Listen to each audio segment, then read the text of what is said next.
बस आज हर इलाके के दरमियान खिताब के लिए अगर मैं खड़ा होता हूं तो सिर्फ इतनी निस्बत है, ये नाज ये अंदाज हमारे नहीं होते, झोली में अगर टुकड़े तुम्हारे नहीं होते। या रसूल अल्लाह, जब तक के मदीने से इशारे नहीं होते, रोशन मेरी किस्मत के सितारे नहीं होते। बेदाम ही बिक जाइए बाजारे नबी में, बेदाम ही बिक जाइए बाजारे नबी में, इस शान के सौदे में खसारे नहीं होते। अजीजा ने गिरामे वकार, घोसी तो ये दूसरा बरेली है जहां इल्म और उलमा हर सू नजर आता है, हर सू नजर आते हैं। और इस अजीम शहर को निस्बत हासिल है हजरत खलीफा आला हजरत सदरुल शरिया बदरुल तरीका रदी अल्लाह तआला अन्हु की जात गिरामी से। और उनके जमाने में भी घोसी उनके नाम से मशहूर रहा, अपनों में भी और गैरों में भी। और आज के दौर में हम जैसे छोटों के लिए घोसी आज भी मदीनतुल उलमा है। खुसूसियत के साथ मुहद्दिस कबीर शहजादे सदरुल शरिया अल्लामा ज़ियाउल मुस्तफ़ा साहब क़िबला अदामल्लाहु इक़बालहु अतालल्लाहु उम्रहु, आपके नामे नामी से हम बचपन से घोसी का नाम सुनते आए हैं। आज पहली बार आपके सामने हाजिरी है। बस आप हजरात में से अक्सर जिन्होंने मुझे सुना होगा या कहीं से किसी और से सुना होगा, तो उन्हें मालूम होना चाहिए हमारी जिंदगी का सिर्फ एक ही उन्वान है, हमारी जिंदगी का एक ही मकसद है। इस मिंबर से कई तलबा के सरों पर दस्तार बांधी गई, इन्हें इल्म की दस्तार दी गई है, ये हाफिज कुरान हुए हैं, कारी कुरान हुए हैं। लेकिन मेरे अजीजों, हकीकत में ये दस्तार का माना ये है कि इनके सरों पर उम्मते मुस्तफ़ा की निगहबानी का जिम्मा रखा गया है कि आप ये उम्मत के सामने आए और पीर बन करके नहीं, बल्कि मेरे मुस्तफ़ा के सिपाही बन करके उतरे। आज जरूरत है हर आलिम दीन जो किसी दारुल उलूम से फारिग होकर आ रहा है, वो उम्मत के दरमियान आए। उम्मत आज टकटकी बांध करके इंतजार कर रही है कब हमारी जमात में सलाहुद्दीन आएगा। आज इंतजार में है कब हमारी जमात में टीपू सुल्तान आएगा। बस ये काम उलमा का है, वो इस बेड़े को संभालें और उतर आए। मैं अपनी तकरीर का उन्वान आप में से अक्सर को अगर मालूम है तो फिर मैं दोहरा देता हूं। हमारा उन्वान सिर्फ यही है, या रसूल अल्लाह, है जो जिंदगानी बाकी ये इरादा कर लिया है जो जिंदगानी बाकी ये इरादा कर लिया है, तेरे मुनकिरों से आका मैं मरूंगा लड़ते लड़ते, तेरे मुनकिरों से आका मैं मरूंगा लड़ते लड़ते। और मेरा इंट्रोडक्शन और मेरा तारुफ नाज़िम इजलास अपने अपने अल्फाज में करा रहे थे, वरना मैं अपने अल्फाज में अगर अर्ज करूं तो मेरा तारुफ सिर्फ इतना ही है, या रसूल अल्लाह, तेरे इश्क की बदौलत मुझे जिंदगी मिली है, तेरे इश्क की बदौलत मुझे जिंदगी मिली है। मेरी बात बन गई है तेरी बात करते करते, मेरी बात बन गई है तेरी बात करते करते। याद रखो मेरे अजीजों, जिंदगी का ये अहम उन्वान है नबी करीम सल्लल्लाहु तआला अलैहि वसल्लम की इज्जत की हिफाजत, रसूल करीम सल्लल्लाहु तआला अलैहि वसल्लम के नाम पाक की हिफाजत। आज हर जगह आला हजरत कहते हैं। क्या है आला हजरत का मिशन? पूरी जिंदगी नामे मुस्तफा की हिफाजत। ये सबसे अहम उन्सुर है मसलक आला हजरत का। बेशक आला हजरत की सारी किताबों का निचोड़ निकाले तो उस निचोड़ से एक ही बात निकलती है, मैं गदा हूं अपने करीम का, मेरा दीन पा रहे ना नहीं। ये खुलासा है मसलक आला हजरत, हमें यही सिखाता आया है। अजीज़ान गिरामी वक़ार, मैं आज ही किसी साहब के मुतालिक ये सुन रहा था, उन्होंने मुझसे कहा, कोई पाकिस्तानी जोकर मौलवी कह रहा था कि ये इन लोगों के पीछे नमाज नहीं पढ़ना जो बरेलवी लोग हैं, ये रसूलुल्लाह को मुश्किल कुशा मानते हैं, लिहाजा ये शिर्क करते हैं, ये शिर्क करते हैं, इस वजह से इनके पीछे नमाज नहीं। एक तरफ तो तुम हमें मुशरिक कहते हो और दूसरी तरफ इत्तिहाद इत्तिहाद का नारा भी लगाते हो। फिर अगर हम तुम्हारे पीछे नमाज ना पढ़ें तो तुम्हें दर्द क्यों होता है, तकलीफ क्यों होती है? लेकिन ये जुमला मुझे बड़ा सख्त लगा कि नबी पाक सल्लल्लाहु ताला अलैहि वसल्लम को अगर आज कोई मुश्किल कुशा समझे, अपनी मुश्किलों का हल करने वाला आका समझे, तो ये साहब हमें मुशरिक करार देते हैं। फिर शरफुद्दीन इमाम बूसीरी के बारे में तुम्हारा क्या ख्याल है, जो लकवा और फालिज के असर के बाद अपने बिस्तर पर लेट करके हुजूर की बारगाह में यूं कहते हैं, या अकरमल खल्क़ि माली मन अलूदु बिही सिवा का इंद हुलूलिल हादिथिल अममी वलन यदीक रसूलल्लाहि जाहु कभी इदल करीम तजल्ला बिस्मि मुंतकिमी। मैं असलाफ का अकीदा बता रहा हूं सुन्नियों। शरफुद्दीन इमाम बूसीरी मिस्र के रहने वाले, अस्कंदरिया में आज भी उनका मज़ार पाक है।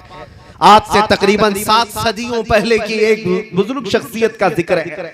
उनके जिस्म पर जब फालिज का असर हो गया, पैरालाइज, जानते हैं फालिज का असर जब हो जाए तो इंसान चलने फिरने से भी आजिज हो जाए, उठ फिर नहीं सकता। इलाज बहुत कराया हकीमों से, शिफाया भी नहीं मिली। फिर आखिर में शरफुद्दीन बूसीरी ने कसीदा लिखना शुरू किया, मौला या सल्ली व सल्लिम दाइमन अबदा। ये कसीदा आज पूरी दुनिया में मशहूर है। इसके 2 शेर आज भी हुजूर की जालियों के दरवाजे पर भी लिखे हुए मौजूद हैं। हुवल हबीबुल्लज़ी तुरजा शफ़ाअतुहु लिकुल्लि हौलिन मिनल अहवालि मुक़्तहिमी। 170 अशआर लिखे रोते रोते, और उसके बाद जब नींद लग गई, आंखें बंद हुई, तो रात अजीम रात थी कि सरवरे कायनात ख्वाब में तशरीफ लाते हैं। ताजदारे मदीना सल्लल्लाहु ताला अलैहि वसल्लम तशरीफ लाते हैं और पूछते हैं, शरफुद्दीन तुझे क्या हुआ? रोते हुए ख्वाब में अर्ज किया कि आका मुझे फालिज का असर हुआ, अब चलने फिरने से आजिज हो गया हूँ, बिस्तर पर रहता हूँ और लोगों ने भी साथ छोड़ दिया है। नबी करीम सल्लल्लाहु ताला अलैहि वसल्लम ने इरशाद फरमाया, शरफुद्दीन बूसीरी तूने जो कसीदा हमारी शान में लिखा वो हमें भी तो सुनाओ। उन्होंने अपना कसीदा लिखा था, लेकिन जो पहला शेर है, पहला मिसरा, उसका एक ही मिसरा उनसे बन पाया था, दूसरा मिसरा नहीं बना था। मौला या सल्ली व सल्लिम दाइमन अबदा, बस इतना ही मिसरा बना था, दूसरा नहीं था। वो ख्वाब में मेरे आका को सुनाते रहे, मौला या सल्ली व सल्लिम दाइमन अबदा। रुक जाते, नबी पाक ने इरशाद फरमाया, बूसीरी इसका अगला मिसरा मेरी जानिब से है, अला हबीबी का खैरिल खल्क़ि कुल्लिहिम। और उसके बाद उनके जिस्म पर अपना हाथ फेरा और रात को अपनी एक चादर उठाकर शरफुद्दीन बूसीरी को अता किया। ख्वाब की बात है, ख्वाब की बात है। और नबी करीम सल्लल्लाहु ताला अलैहि वसल्लम की वफात के 700 साल बाद का वाकया है। हुजूर के पर्दा फरमाने के 700 साल बाद का वाकया है। शरफुद्दीन बूसीरी कहते हैं, सुबह जब मेरी आंख खुली, पूरे घर में एक अजीब सी खुशबू महक रही थी, और जब मैं उठने की कोशिश किया तो देखा न मेरे हाथ में फालिज है, न पैर में फालिज है, जिस्म सही सलामत है। ख्वाब की बात ख्वाब होती है, लेकिन शरफुद्दीन बूसीरी कहते हैं मेरा जिस्म भी सलामत था, और फिर मैं गौर से देखता हूं तो मेरे बिस्तर पर रात को अता की हुई मेरे मुस्तफा की चादर भी मौजूद थी। 700 साल बाद वो नबी मुश्किल कुशाई करते हैं। यही बुजुर्गों का अकीदा लेकर के बरेली के इमाम ने हमें अकीदा दिया था। उनके अपने पेट से लाया हुआ अकीदा नहीं है, बरेली का अकीदा वही है जो सहाबा का अकीदा था। एक सहाबिया अपने बेटे को लेकर के आई बारगाह मुस्तफा में, कहा या रसूल अल्लाह ये बोलता नहीं है, ये गूंगा है, बचपन से नहीं बोलता, इसके लिए कुछ फरमाए। 8 साल का हो गया, बोलने की ताकत नहीं है, अब दवा क्या की जाए? जिसकी जुबान चलती ही ना हो, पैदाइशी बोलता ना हो। नबी पाक के पास जब वो खातून आई, मेरे अजीजों आज उन लोगों से पूछो वो खातून क्यों रसूलुल्लाह के पास गई? अरे जुबान देना तो अल्लाह का काम है, कुव्वत गोयाई अल्लाह बख्शता है। सहाबिया तो मुस्तफा के दरबार में आई है, ये अकीदा देने के लिए, देता अल्लाह ही है, दरवाजा मुस्तफा का होता है, क्योंकि मेरे आका ने फरमाया है इन्नमा अना कासिमुन वल्लाहु युअती, अल्लाह देता है और मैं तकसीम करता हूँ। वो सहाबिया करीब आई हुजूर पाक सल्लल्लाहु अलैहि वसल्लम के पास अपना बेटा लेकर के। हुजूर ने क्या इलाज फरमाया, नबी करीम सल्लल्लाहु ताला अलैहि वसल्लम ने क्या इलाज फरमाया? कुछ नहीं, उस छोटे से नन्हे से बच्चे को करीब बुलाया और पूछा उस बच्चे से कि मन अना, बेटे ए लड़के बता मैं कौन हूँ। वो जो पैदाइशी गूंगा था वो बच्चा बोल पड़ा अशहदु अन्नका मुहम्मद रसूलुल्लाह, मैं गवाही देता हूं कि आप मोहम्मद सल्लल्लाहु अलैहि वसल्लम अल्लाह के रसूल हैं। इसी अकीदे को हमारे इमाम ने फरमाया था, कौन देता है देने को मुंह चाहिए, देने वाला है सच्चा हमारा नबी। और बरेली का अकीदा यही है जिसको हम आशिकाने रसूल फॉलो करते हैं, शाफियो नाफी हो तुम, वाफियो काफी हो तुम, दर्द को कर दो दवा, तुम पे करोड़ों दुरूद। या रसूल अल्लाह बेहुनरो बेतमीज किसको हुए हैं अजीज, एक तुम्हारे सिवा, तुम पे करोड़ों दुरूद। गर्चे हैं बेहद कसूर, तुम हो अफू गफूर, बख्श दो जुर्मों खता, तुम पे करोड़ों दुरूद। खल्क के हाकिम हो तुम, रिज्क के कासिम हो तुम, जो मिला तुमसे मिला, तुम पे करोड़ों दुरूद। अजीज़ान गिरामी वक़ार, आज बात मैं यहां से शुरू कर चुका हूं और आपको ये बताना चाहता हूं कि हमारी जिंदगी का अहम उन्वान है नाम मुस्तफा की इज्जत की हिफाजत। इकबाल ने कहा आबरूए मां ज़नाम मुस्तफा, हम सबकी इज्जत और आबरू मुस्तफा के नाम से वाबस्ता है। हर चे दरी दुनिया बादे मुस्तफा, जो कुछ भी इस दुनिया में है वो मेरे मुस्तफा के बाद है। चाहे वो हमारी माँ हो, हमारा बाप हो, हमारा उस्ताद, हमारा पीर, दुनिया का कोई रिश्ता हो, जो भी होगा वो मेरे मुस्तफा के बाद है। इस अकीदे के साथ आज हमें जीना है और शायद आज लोगों में इसी बात को लेकर के कुछ कमजोरियां आई हैं। आज जो दुनिया में हमारी आजमाइशों का दौर चल रहा है, खुसूसियत के साथ हमारे इस मुल्क में देखना, हमारे हजारों मसाइल हैं, लेकिन सबसे ज्यादा छेड़खानी जिस मसले से होती है वो नामूस रिसालत का मसला है, मेरे मुस्तफा की इज्जत का मसला है। उसकी वजह यह है कि ये जालिम जानते हैं मुसलमान के लिए जान से भी बढ़कर के कोई चीज है तो नबी पाक की इज्जत का मसला है। और इस पर अगर मुसलमानों में ठंडी देखने को मिली, अगर मुसलमानों के दरमियान खामोशी देखने को मिली, तो दुनिया ये समझ जाती है कि अब ये कौम मुर्दा हो चुकी है, इनके अंदर अब जिंदगी बाकी नहीं रह गई, ये फिर हमारा चीर फाड़ और ऑपरेशन शुरू कर देते हैं। लेकिन आज भी मुझे ये एहसास है, मैं आपको एक मिसाल के जरिए से बताऊं। एक डॉक्टर जब ऑपरेशन थिएटर में किसी को ले जाता है, इंजेक्शन देता है, सुन होने का बेहोशी का इंजेक्शन देता है, या गोली के जरिए से या दवा के जरिए से बेहोश करे। अब बंदा बेहोश हुआ है या नहीं कैसे पहचाना जाए? उसको चूंटी काट करके देखो, कैंची मार करके देखो, या उसका कान खींच करके देखो, अगर हरकत नहीं कर रहा है इसका मतलब है बेहोश हो गया है। हमारा चूंटी काटना उसको पता नहीं चल पा रहा, हमारा उसे हिलाना पता नहीं चल पा रहा है, इसका मतलब है बेहोश हो गया है। अब उसके बाद दूसरा प्रोग्राम शुरू होता है, काटो इसको, फाड़ो, चीरो, जो कुछ करना है करो, जब बेहोश हो गया। इसी तरह से इन जालिमों ने उम्मत मुस्तफा को बेहोश करने के लिए कई सालों से एक प्लान चला रखा है। मुसलसल तुम्हें दुनियावी अय्याशियों में इस तरह मुब्तला कर रखा है कि हमारी कौम में सबसे ज्यादा नशे को तकसीम कर रखा है। हर जगह, हर मोहल्ला हमारा नशा से लबरेज है। हमारे नौजवानों में एडिक्शन, खास तौर पर कई खतरनाक किस्म के नशों में मुब्तला है। पूरे हिंदुस्तान की बात कर रहा हूं, तुम्हें नशा दे दे करके सुन किया जा रहा था, और इस नशा से अगर पागल नहीं हुआ, जो हेरोइन है, कोकेन है, अफीम है, चरस, गांजा, भंग, तो फिर दूसरा नशा इंटरनेट का दिया गया। इंटरनेट का भी एक नशा है जिसके जरिए से तुम्हारी हालत ऐसी है कि 5 मिनट मोबाइल को छोड़े नहीं रह सकते। सोशल साइट्स पर आज एक सर्वे के मुताबिक 24 घंटों में से कुछ लोग 18 घंटे इस्तेमाल करते हैं। इसका मतलब हुआ कि पूरा सोने के अलावा सारा काम तुम्हारा मोबाइल पे। ये नशा है और छूटने वाला नहीं है जल्दी।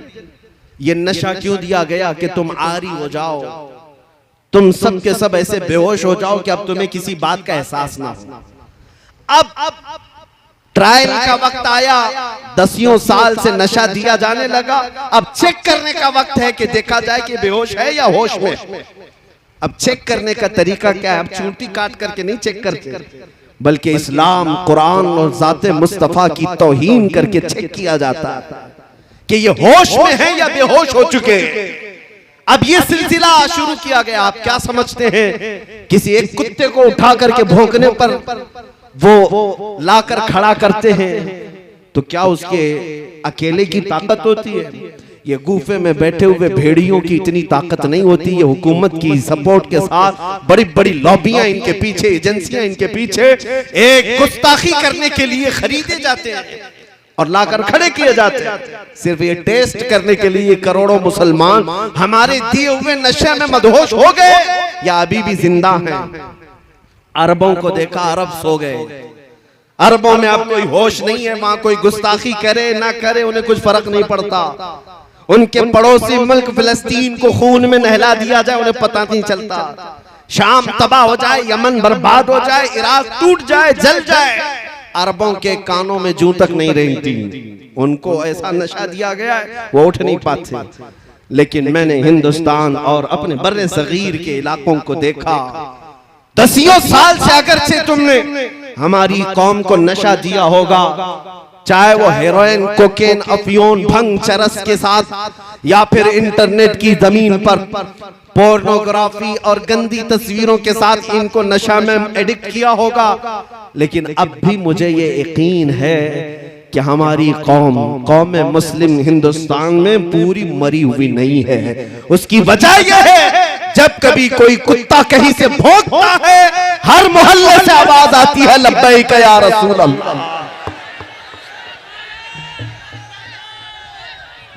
ये तुम्हारा लब्बैक का नारा लगाना इस बात की अलामत है कि ये कौम अभी मुर्दा नहीं है, अभी जिंदा है। मुझे वो बात बार बार कहने पर फख्र होता है। मुंबई की सरजमीन से 2 साल कबल जब एक कुत्ता भौंक रहा था, हमने उससे कहा था हम दिल्ली आते हैं और आकर के तुम्हारे साथ मुकाबला करेंगे। ये हमारे जज्बात थे। लेकिन आपको मैं बताऊं, रमजान का मौसम है, लॉकडाउन चल रहा है और उस वक्त लोग बाहर आना जाना बहुत कम रखते थे। मैं उतर करके अपने ऑफिस से जा रहा हूँ, एक नौजवान मेरे पास आया। हिप्पी कट है, बालों में डिजाइन है, दाढ़ी में भी डिजाइन है, कहीं बालियां पहना, फटी जीन्स है, मुकम्मल एक आवारगी की शक्ल है। करीब आया, हाथ पकड़ लिया, कहा मुफ्ती साहब आपसे थोड़ी सी बात करनी है। मैंने कहा क्या बात है? कहा सुना है अभी अभी आप दिल्ली जाने की बात कर रहे हैं। मैं ऊपर से नीचे देखता रहा। कहा हाँ आपने सुना है तो सही सुना होगा। कहा मैंने सुना है कि कोई हुजूर सल्लल्लाहु अलैहि वसल्लम की शान में गुस्ताखी किया है और उस कुत्ते को जवाब देने के लिए आप दिल्ली जा रहे हैं और आग में कूदने की बात कर रहे हैं। मैंने कहा हाँ तुझे इससे क्या लेना देना है? तू क्यों इस बात को पूछ रहा है? वो नौजवान बज़ाहिर आवारा था, बज़ाहिर बदमाशों की शक्ल अपनाया था, लेकिन उसने मेरा हाथ पकड़कर कहा आप नहीं जाएंगे जब तक मैं जिंदा हूं, पहले मुझे आग में कूदने दिया जाए। मेरी आंखों से उस वक्त आंसू आए। बारगाहे मुस्तफा में मैंने यही अर्ज किया था, या रसूल अल्लाह आपकी उम्मत गुनहगार तो हो गई लेकिन गद्दार नहीं है। लब्बैक या रसूल, लब्बैक या रसूल,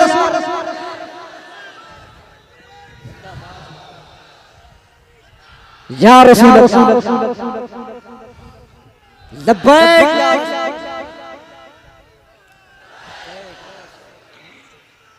जिंदाबाद। मेरे अजीजों, यही जिंदगी जो तुम्हारे दरमियान है ये जालिमों को खाए जा रही है।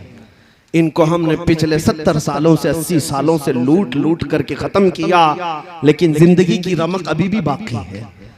आज रात के 12 बज चुके हैं या 1 बज चुके, इतनी रात को ये भरा मजमा ऐसी जवानी दिखा रहा है जैसे दिन का शबाब लगता हो। क्यों? ये किसी नेता का जलसा नहीं है, ये 100-200 रुपये के लिए जमा किया हुआ वोटों का मजमा नहीं है। और आपको पता होना चाहिए सारे नेता मिलकर के भी अगर कोई मजमा इकट्ठा करें तो ऐसा जमा कर सकते हैं कि दोपहर में हरा पट्टा, शाम में नीला पट्टा, फिर रात को लाल पट्टा, वो बदल बदल करके पट्टे इस्तेमाल करने वाले मजमा तो जमा कर सकते हैं। लेकिन मैं उन्हें दावत फिक्र देता हूँ, आओ नेताजी रात के इस मजमे को एक बार देख लो। ये पैसों से बुलाया हुआ नहीं है, बल्कि यहाँ को हर आया हुआ ये अज़्म लेकर के आया है। बात बन पड़ी तो मेरे मुस्तफा के कदमों में गर्दन भी निछावर करो। जिंदाबाद।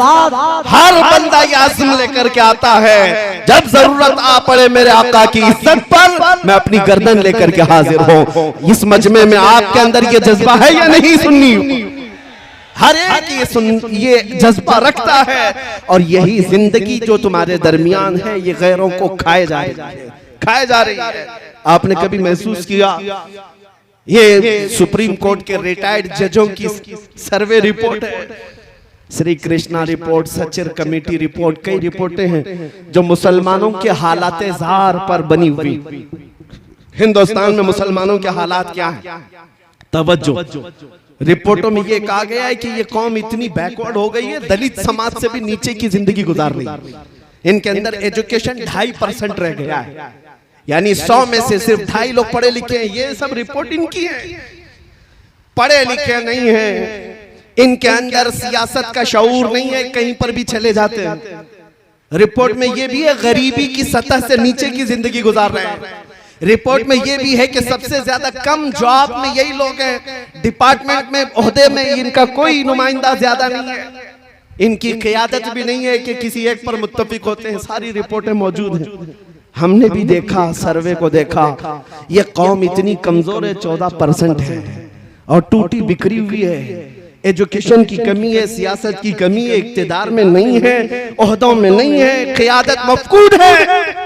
फिर दूसरी बात ये हमें फिक्र में लाती है, जब इतनी टूटी फूटी जमात है तो फिर आज हर इलेक्शन का मुद्दा मुसलमान ही क्यों बनता है, और सारे टीवी चैनल हम पर ही भोंकते क्यों? ऐसे चैनल हैं उनकी दुकान हमारा नाम लिए बगैर चलती नहीं। हाँ, सुबह से शाम तक कोई भी न्यूज चैनल हो, अजान, दाढ़ी, टोपी, बुर्का, मस्जिद, मीनार, सारा न्यूज इसी में भरा हुआ है। क्यों? अरे हिंदुस्तान में और भी कौमें जीती हैं, यहाँ सिख भी हैं, ईसाई भी हैं, पारसी भी हैं, जैन भी हैं, लेकिन हर शो में हम हैं। क्यों? कुछ बात तो है कि मिटती नहीं हस्ती हमारी। जिंदाबाद। इकबाल ने कहा है कुछ बात तो है कि मिटती नहीं हस्ती हमारी, सदियों रहा है दुश्मन दौरे ज़मां हमारा, तौहीद की अमानत सीनों में है हमारे, आसान नहीं मिटाना नामो निशा हमारा। यूनानो, मिस्र, रोमा सब मिट गए जहां से, बाकी मगर है अब तक नामो निशा हमारा। क्यों? किस वजह से हम सारे डिबेट का मुद्दा बनते हैं? सारी जगह पर हॉट टॉपिक कौन है? अरे जिनके पास पूरी मेजॉरिटी है उनको भी जीतने के लिए हमारा नाम लेना पड़ता है। हमारा नाम कौम में अगर लोगों के अंदर जज्बात भड़काना है तो यहाँ पर लड़ाने के लिए भी हमारा ही नाम लिया जाता है। मेरे अजीजों, मैं ये सियासी बातें नहीं कर रहा हूँ, ये मैं तुम्हें एहसास दिला रहा हूँ। कभी कभार कुत्ते भौंक भौंक करके तुम्हें बताते हैं कि तुम गीदड़ नहीं, तुम शेर हो, रसूलुल्लाह के शेर हो। तुमने अपनी हैसियतें भुला दी, तुमने अपने अक़दार को महसूस नहीं किया। तुम्हारी जिंदगी से आज भी दुनिया परेशान है, घबरा गई है गर्दिशे दौरां कभी कभी, दीवान गाने इश्क़े मोहम्मद को देखकर घबरा गई है गर्दिशे दौरां कभी कभी। अज़ीज़ान गिरामी वक़ार, ये तुम्हारी जिंदगी की रमक दमक जो आज भी बाकी है, मैं महसूस करता हूँ सब कुछ लुट गया होगा, लेकिन सबसे बड़ी दौलत जो इश्क़े मुस्तफ़ा है वो आज भी तुम्हारे सीनों में मौजूद है। ये अगर है तुम्हारे पास तो दोबारा उठ खड़े होने में कोई दिक्कत नहीं है। हमारे जमा होने में कोई दिक्कत नहीं है। फिर से ये कौम जिंदा होगी, ताबिंदा होगी और हर जगह फिर परचम इस्लाम लहराएगी। हाँ, अगर दिल से मेरे मुस्तफा का नाम निकल गया तो फिर चलती फिरती लाशें हैं, इनसे कुछ होना नहीं है। याद रखो, हमारी जिंदगी में जो कुछ भी है वो मेरे मुस्तफा की बरकत से है। वो जो न थे तो कुछ न था, वो जो न हो तो हर सुन्नी जानता है, वो जो न हो तो कहां पर हमारी जिंदगी में भी वो जो न हो तो, हमारी हर चीज में वो जो न हो तो। अरे कब्र में भी जाओगे, फरिश्ते दो सवाल करेंगे, तुम्हारा रब कौन है, तुम्हारा दीन क्या, यहाँ तक बहुत सारे बोल पड़ेंगे। तीसरा सवाल जो फरिश्तों का है, हुजूर को दिखा करके ही पूछेंगे इनके बारे में क्या कहता था। वो जो ना हो तो कब्र में भी तुम्हें वहां पर भी जरूरत है। और वहीं आकर के मुनाफिक फंस जाता है, उनको छोड़ा तो फिर तुम्हारी कब्र में भी खैरियत नहीं है। हश्र में चलो उठे, वहां तो हिसाब किताब का दिन है। आदम अलैहिस्सलाम से लेकर ईसा अलैहिस्सलाम तक कौम पूरी मखलूक फिरती रही। खलीलो नजी मसीहो सफी सभी से कहीं न बनी, ये बेखबरी की खल्क फिरी कहां से कहां तुम्हारे लिए। फिर मखलूक कहां आई, मेरे मुस्तफा के पास आई। अब फिर मैं पूछता हूं ऐ सुन्नियों, मैदान महशर में भी वो जो ना हो तो, वो जो ना हो तो कुछ न हो। इसलिए जान है वो जहान की और जान है तो जहान है। जब तुम्हें मालूम है जिंदगी में वो जो ना हो तो कुछ ना हो, कब्र में भी वो जो ना हो तो कुछ ना हो, हश्र में भी वो जो ना हो तो कुछ ना हो।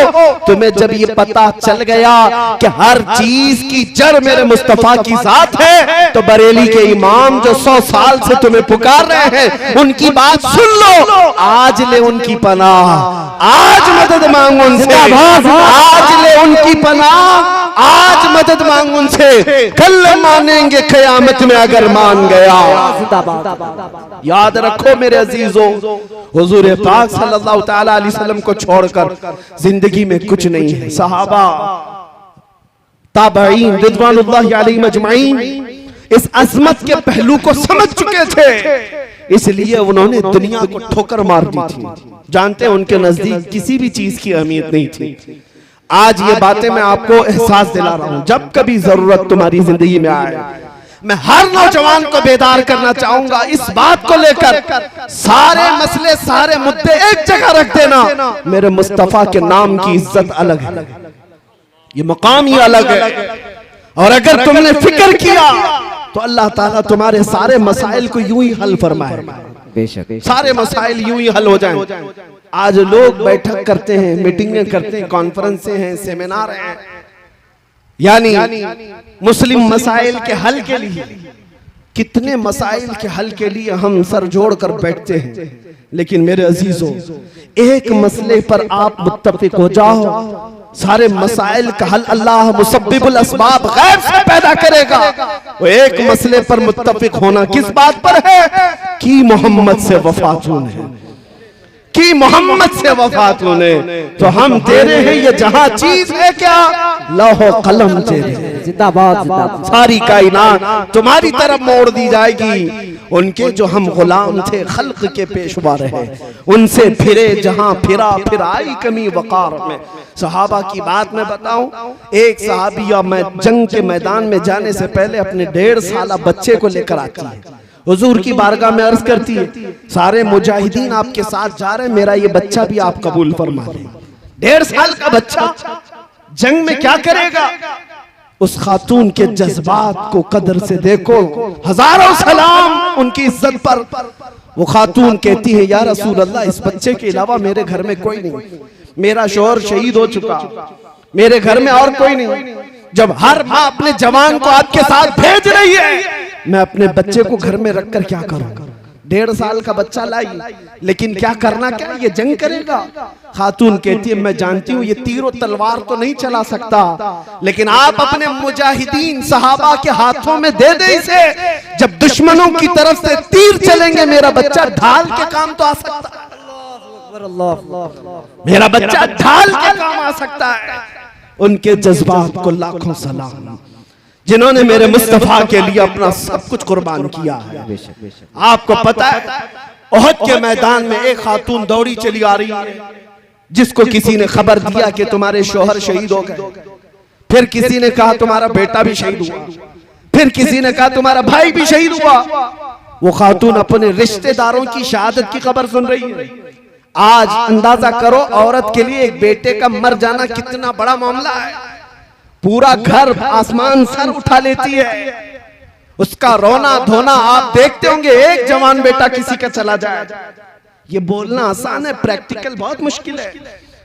एक खातून को जब ये कहा जा रहा है कि तेरा बेटा शहीद हुआ, तेरा भाई शहीद हुआ, तेरा शोहर शहीद हुआ, वो खातून का जवाब सुने, आने वाले से पूछती है सारे लोग मेरे रिश्तों के इंतकाल की खबर दे रहे हो, जरा ये तो बताओ आमीना का लाल सलामत है या नहीं, जिंदाबाद जिंदाबाद। मुस्तफा करीम सलामत है या नहीं। आने वाले ने कहा ऐ खातून अल्लाह के रसूल सलामत है। वो खातून अपना आंचल निकालती और कहती है कुल्लु मुसीबतिन बादक जुललुन या रसूल अल्लाह, ऐ अल्लाह के रसूल अगर आप सलामत हैं तो हर मुसीबत आसान है, हर मुसीबत छोटी है। ये सहाबा का जज्बा था।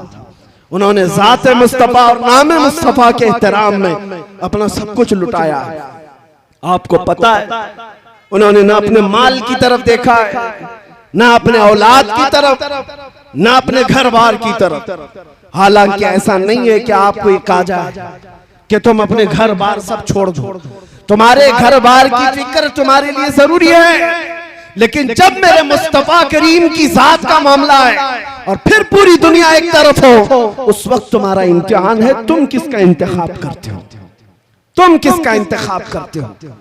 इसलिए अभी चंद दिनों पहले एक सियासी आदमी थे बेचारे, वो कह रहे थे मौलाना आप तो तकरीरें बहुत सारे करते हैं, लेकिन इलेक्शन आता है तो आपको पता है मुसलमानों को हम तो इधर से उधर नचा देते हैं, मुसलमानों को नचा देते हैं।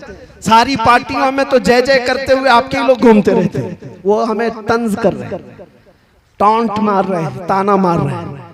मैंने कहा हो सकता है आप 500 रुपए देते होंगे तो आपके पास भी जाते होंगे, फिर कोई दूसरी पार्टी वाला 1000 देता है तो उसके पास भी जाते होंगे, यही आप कह रहे हैं ना। उन्होंने कहा सब जगह तो ये झंडे ले लेकर के जाते हैं और पैसा वसूल करते हैं। मैंने कहा होता होगा, मानता हूं मैं ये बात कि हमारे नौजवान या कोई भी जवान जाते होंगे इस पार्टी में उस पार्टी में पैसा लाते होंगे। मैंने कहा कान खोल करके सुन लो, मुझे ये यकीन है हमारे मुआशरे के मुत्तकी परहेजगार आदमी की बात नहीं करना, एक जाहिल से जाहिल लड़के को भी खड़ा कर देना मेरे साथ। सियासी आदमी से मैंने कहा आप भी अगर मेरी इस बात से इत्तेफाक रखते हैं तो मेरा साथ देंगे इंशाअल्लाह। उनसे मैंने यही कहा होता होगा 500 1000 में इधर उधर दर बदलूपन, लेकिन कभी ऐसा करो किसी मोहल्ले से एक आम जवान को लाकर खड़ा करो, जाहिल से जाहिल आदमी, तुम 1 करोड़ रुपए लेकर खड़े रहना, पार्टी की बात मत करना, पार्टी की बात मत करना। इस एक जाहिल जवान के सामने 1 करोड़ रुपए इधर रखो, एक तरफ गुंबदे खजरा की तस्वीर रखो और फिर पूछो उससे कि तुझे ये चाहिए या ये चाहिए। मैं उनसे कहा मैं बगैर देखे, विजदान मेरा कहता है, यकीन मेरा कहता है, हिंदुस्तान के शुमाल से लेकर जुनूब तक, मशरिक से मगरिब तक हमारे मोहल्लों में जीने वाला एक आम बच्चा भी ये कहेगा ले जा तेरे 1 करोड़ की दौलत। मैं ठोकर मारता हूँ, अपना सब कुछ गुंबदे खजरा कल भी था और आज भी है, मेरे नबी से मेरा रिश्ता कल भी था और आज भी है। बतला दो गुस्ताखे नबी को गैरत सुन्नी जिंदा है, उन पे मर मिटने का जज्बा कल भी था और नारा